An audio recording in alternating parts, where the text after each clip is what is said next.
Écoutez, bonjour à tous. Aujourd'hui, nous allons parler d'un sujet d'actualité et nous allons travailler ensemble pour vraiment démystifier l'ARN messager en partant de la recherche et aller jusqu'aux applications médicales. Pour nous aider dans cette aventure ensemble, on va vraiment structurer et parler de 5 grandes questions. On va d'abord définir qu'est-ce que c'est que l'ARN messager. Après, on va dire depuis combien de temps connaît-on l'ARN messager.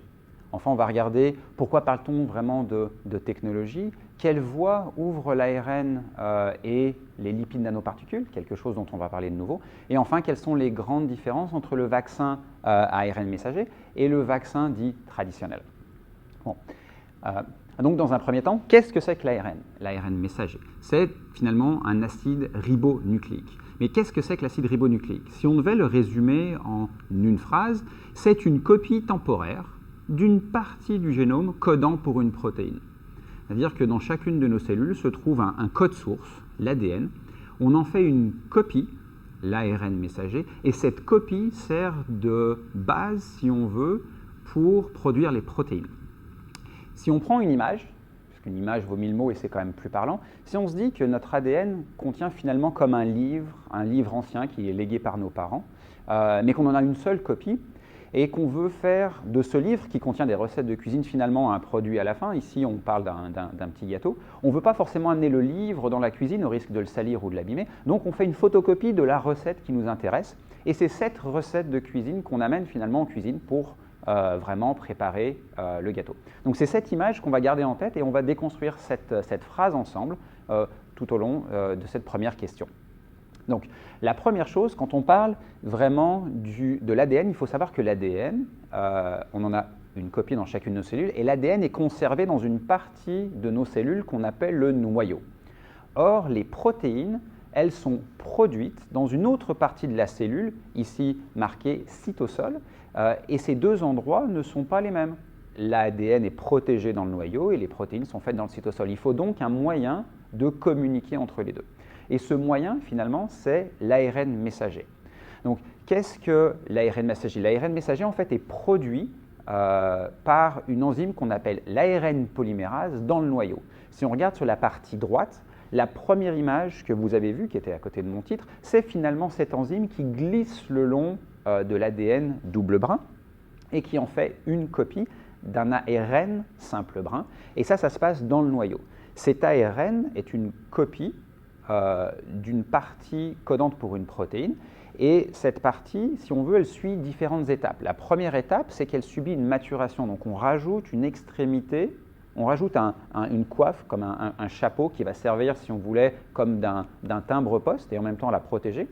On rajoute quelque chose sur l'ARN messager, on rajoute aussi quelque chose à l'extrémité de l'ARN messager qu'on appelle la queue polia, et finalement au milieu, on enlève des parties qui ne codent pas pour les protéines. Toutes ces étapes de maturation se situent et se passent à l'intérieur du noyau. Une fois que l'ARN messager a subi ces maturations, il est exporté, donc il sort du noyau et il va aller dans le cytosol. Dans le cytosol, il va être traduit par une unité qu'on appelle le ribosome. Qu'est-ce qu'on appelle traduction? C'est-à-dire qu'il va être lu, il va être décodé, comme on va le voir dans quelques minutes, et il va être finalement transformé en une série d'acides aminés qui vont former les protéines. Après qu'il ait été traduit à plusieurs reprises, il sera in fine dégradé, c'est-à-dire qu'il subira une réaction d'hydrolyse et des enzymes vont arriver et vont finalement le détruire. Quelque chose d'important à retenir dans ce voyage, qu'on regarde sur la partie droite, on voit que c'est un chemin à sens unique. Une fois que l'ARN est produit, qu'il est maturé, qu'il est exporté hors du noyau, il ne retourne pas dans le noyau. On imagine comme un péage, le noyau a ses sorties qu'on appelle des pores. Le passage de l'ARN ne se fait que dans un seul sens, il ne retournera jamais dans le noyau. Donc là, ce qu'on a vu finalement, c'est que l'ARN messager est une copie d'une partie d'une protéine. Maintenant, il y a une deuxième notion importante à garder en tête et à décortiquer, c'est le côté temporaire. Pourquoi est-ce qu'on parle de temporaire? D'abord parce que l'ADN, en tant que tel, on sait que ça vit et qu'on en a une seule copie qui reste tout le long de la vie de notre cellule. Voire même, quand les cellules meurent, on est capable de récupérer et de séquencer l'ADN.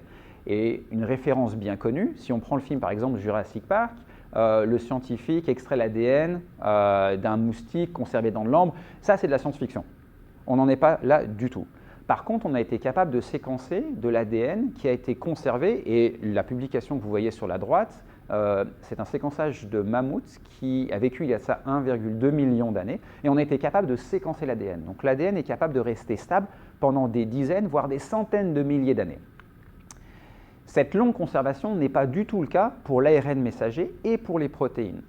Dans le graphique que je vous présente ici, si vous regardez la couleur bleue, ARN messager, la couleur rouge, les protéines, on regarde la demi-vie moyenne de soit l'ARN messager, soit des protéines. La demi-vie, c'est-à-dire la moyenne à partir de laquelle les molécules qu'on regarde ont tendance à diminuer de moitié dans la cellule.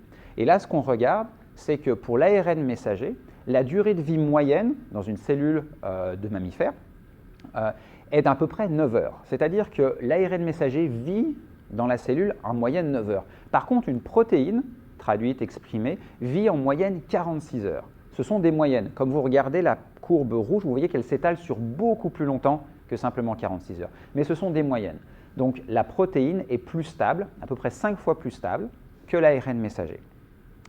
Maintenant, c'est une question de stabilité. Ça ne veut pas dire aussi les quantités. Un autre élément à conserver, c'est comme je vous ai dit que l'ARN messager servait de code source, si on veut, pour produire des protéines. Combien de protéines sont produites à partir d'un seul ARN messager? Et là, c'est la deuxième partie, la partie de droite. Et là, ce qu'on regarde, c'est la quantité de protéines nouvellement produites dans une cellule versus la quantité d'ARN messager nouvellement produit.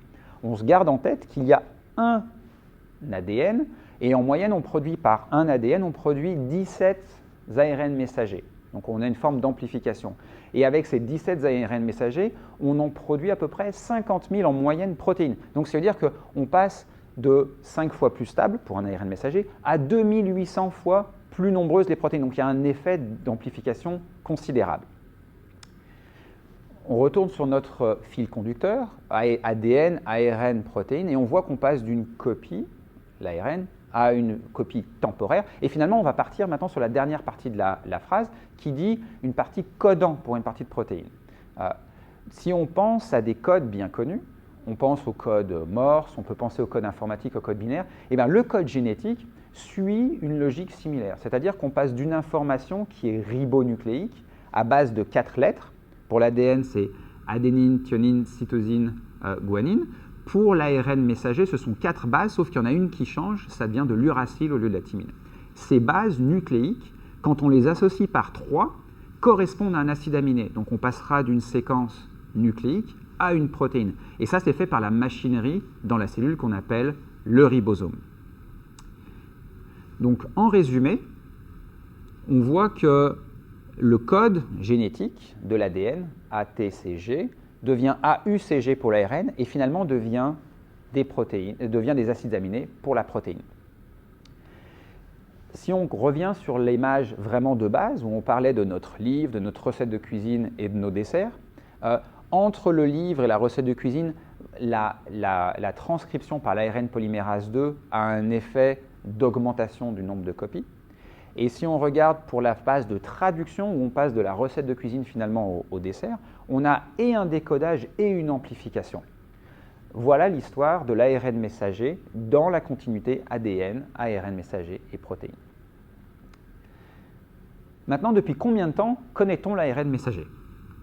Eh bien, en fait, l'ARN messager, on le connaît depuis les années 1960. En fait, il a été découvert par deux chercheurs français, dont un s'est malheureusement éteint il y a ça quelques jours, Dr François Gros. L'ARN messager, donc depuis les années 60, on sait qu'il existe comme intermédiaire et on s'est rendu compte qu'on était capable de l'utiliser pour exprimer des protéines. On s'en est rendu compte depuis les années 90 qu'on était capable, en injectant de l'ARN messager directement, de produire une protéine qui avait des propriétés fonctionnelles. Par contre, on s'est rendu compte avec le temps que l'ARN messager était particulièrement fragile. Ça veut dire quoi fragile? Ça veut dire que si on le sort de la cellule, il se dégrade rapidement.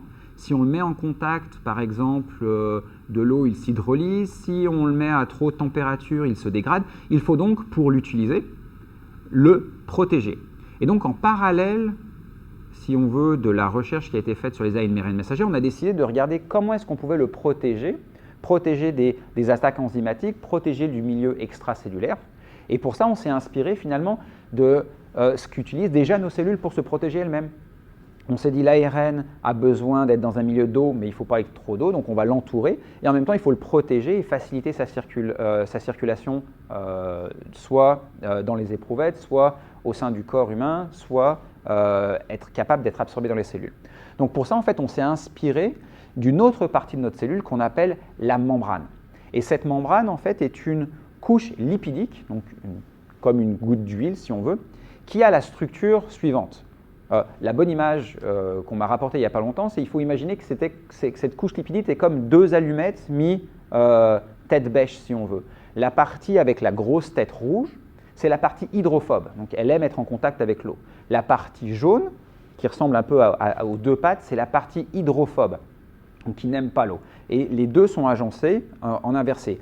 Quand on arrive à les mettre ensemble en forme de gouttelettes, eh bien, en fait, ça permet d'encapsuler quelque chose à l'intérieur qui est hydrophile, donc qui aime être dans l'eau, tout en protégeant la structure potentiellement de ce qui pourrait se trouver à l'extérieur qu'on ne veut pas, par exemple des enzymes ou d'autres produits.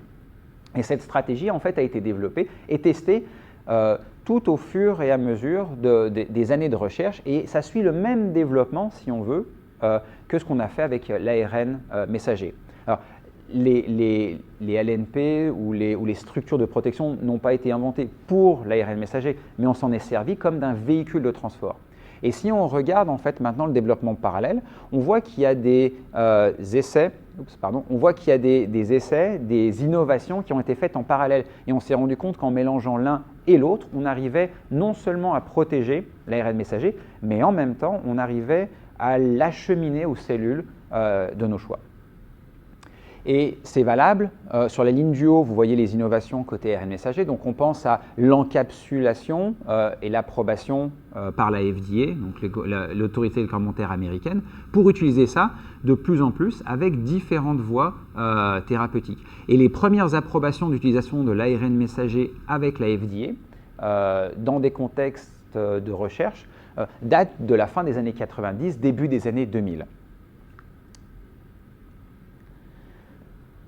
Maintenant, il y a plusieurs stratégies d'encapsulation qui ont fonctionné. Mais celle qui a vraiment explosé ces derniers temps, celle qui a vraiment permis les innovations les plus importantes, c'est finalement la technologie qu'on appelle LNP, lipides nanoparticules, ou particules nanolipidiques en français. C'est en fait une composition de plusieurs lipides qui, quand on les met ensemble, permet d'avoir une sphère qui encapsule et protège un contenant, qui dans notre cas ici est l'ARN messager, et qui permet de le protéger de l'action de l'hydrolyse, du pH, d'enzymes, voire de l'oxydation, et qui permet aussi d'augmenter sa conservation pour servir donc dans des contextes de plus longue durée. Et c'est cette formulation qu'on a vue et qui a vu le jour donc, avec les vaccins ARN messager contre le SARS-CoV-2, donc dans les vaccins anti-Covid. Quelle voie cette association entre l'ARN messager et l'ANP, quelle voie ça ouvre au niveau de la médecine? Si on regarde le haut vraiment de cette image, et si on prend en considération que les voies d'entrée dans une cellule pour acheminer un acide nucléique qui permet de produire une protéine sont les mêmes qu'importe la séquence qu'on code, et bien finalement ça ouvre toutes les voies thérapeutiques possibles quand il s'agit de production de protéines. Okay? C'est-à-dire qu'on peut penser à remplacer une protéine défectueuse en amenant le code source qui va produire cette protéine. On peut penser évidemment à stimuler la production d'un fragment de protéine comme si la cellule avait été infectée par un virus et donc générer un antigène. On peut aussi penser à une thérapie qui va aller réparer un problème, une maladie au sein du génome. Et là, pour le coup, on utilisera quelque chose qui n'est pas un ARN messager. Comme je vous l'ai dit, l'ARN messager est à sens unique. Donc, on utilise un autre type d'ARN qui permet d'aller vraiment faire des réparations au niveau génétique. Donc, en fait, l'intérêt, c'est que, étant donné que la voie d'entrée du cargo, du fragment ADN, est le même grâce au LNP, on peut finalement avoir cette flexibilité. Ce qui nous amène à regarder finalement la suite et la fin de cette frise chronologique. Et là maintenant on regarde finalement depuis combien de temps est-ce qu'on travaille sur les opportunités thérapeutiques avec l'ARN messager et l'LNP, on se rend compte qu'en fait, les premières applications thérapeutiques datent du début des années 90, avec des protéines qui pourraient attaquer ou tout simplement essayer d'adresser le problème du diabète. On voit qu'il y a des vaccins contre des cancers au niveau des années 95. On voit aussi qu'il y a des immunothérapies au début des années 2000 et 2010. Et finalement, on voit une accélération des essais cliniques et des champs thérapeutiques couverts à partir du moment où le LNP est vraiment devenu la formule dominante, si on veut, pour acheminer de l'ARN messager et le conserver. Maintenant, on a beaucoup parlé de l'ARN au niveau des vaccins. Comme je vous l'ai fait voir il y a de ça quelques minutes, ce n'est pas seulement ça. Ceci étant, il y a quand même une opportunité qui s'est révélée majeure avec le vaccin donc anti-Covid. Quelles sont les différences entre un vaccin ARN et un vaccin dit traditionnel, conventionnel? On va regarder d'abord cette première image où, d'un côté, de côté gauche, on a les vaccins dits traditionnels. Comment est-ce qu'ils sont faits? Et on verra à droite, après, les vaccins à base nucléique et comment ceux-là sont faits. La partie centrale représente un coronavirus avec les éléments structurants du virus en tant que tel. Donc, si on regarde juste la partie centrale, un virus est composé et d'une de son code génétique et de certaines protéines et d'une enveloppe. Certaines propriétés, particulièrement celles qui sont à l'externe, sont utilisées pour générer les antigènes. Une fois qu'on a le virus, comment est-ce qu'on fait pour synthétiser un vaccin? Donc, la première stratégie, c'est d'avoir un virus qui s'appelle inactivé. Un virus inactivé, c'est un virus mort, mais entier. C'est-à-dire qu'on a utilisé soit la chaleur, soit des produits chimiques pour finalement le tuer, mais il reste entier. Et on utilise le virus, donc mort, pour générer une réponse immunitaire. Une autre stratégie est d'utiliser le virus et de le faire muter volontairement pour diminuer son potentiel pathogène, son potentiel pour créer une maladie, tout en gardant sa structure. C'est-à-dire qu'on veut qu'il nous génère une réponse qui permette à notre système immunitaire d'être boosté, tout en ne développant pas la maladie. Donc là, le but, c'est de le forcer à muter.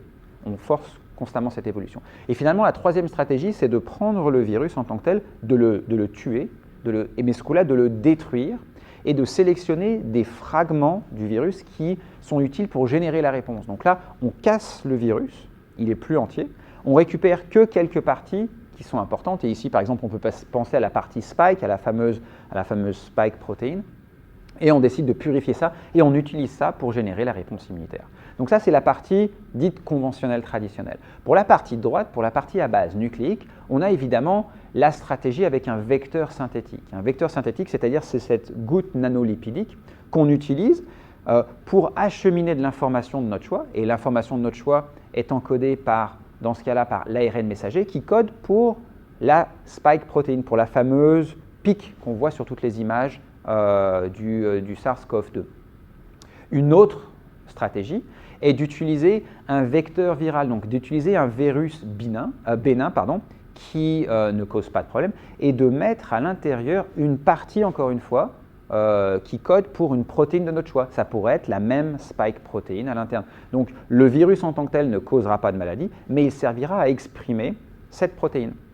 Et finalement, la dernière stratégie est d'utiliser l'ADN nu, l'ADN seul, et d'utiliser une technique d'électroporation qui en fait fait rentrer l'ADN de force dans une cellule afin d'obtenir une capacité pour produire les protéines de notre choix. Donc vraiment, deux stratégies différentes. Si on adopte maintenant un regard un petit peu plus haut niveau et qu'on décide de regarder finalement qu'est-ce que ça change fondamentalement. Alors, on peut regarder que pour le vaccin traditionnel, donc le cercle mauve à gauche, finalement, qu'est-ce qu'on prend? On prend soit une protéine purifiée, soit un pathogène inactivé, et on utilise ça pour stimuler la réponse immunitaire. La production, par contre, est un petit peu plus lente. Soit il faut qu'on sélectionne le virus qui ne cause pas de dégâts tout en permettant une réponse immunitaire, soit il faut purifier les protéines de choix, c'est-à-dire qu'il faut fractionner le virus, faire le tri dans tout ce qu'on voit et ne sélectionner évidemment que la protéine de choix. Donc il y a un processus un peu plus lent. Une fois qu'on a sélectionné soit le virus inoffensif mais qui génère la réponse, soit la protéine de choix, eh bien, il faut l'injecter au sein du bras dans un vaccin afin de générer la réponse immunitaire. En parallèle, de l'autre côté, en parallèle, je veux dire par comparaison avec le vaccin d'ARN messager, là, à ce coup-là, on choisit directement la séquence codante de notre choix, ce qui offre la possibilité d'être plus rapide. Là, on sait exactement quelle est la séquence codante pour la protéine de choix, on l'intègre dans l'ARN messager, et grâce à ça, on est capable de produire très rapidement ce qu'on veut. Le processus, par contre, est relativement similaire. On injecte via donc une injection dans le bras sous-cutanée, on injecte donc le mélange avec le LNP et l'ARN messager. Par contre, on n'injecte pas un produit natif, on va demander à la cellule de produire juste ce dont on a besoin. In fine, donc à la fin, ça va répondre, tous les deux vont arriver au même résultat, c'est-à-dire que ça va apprendre au corps à générer lui-même sa propre réponse. Pourquoi parle-t-on de technologie d'ARN messager? Donc, cette question est souvent posée.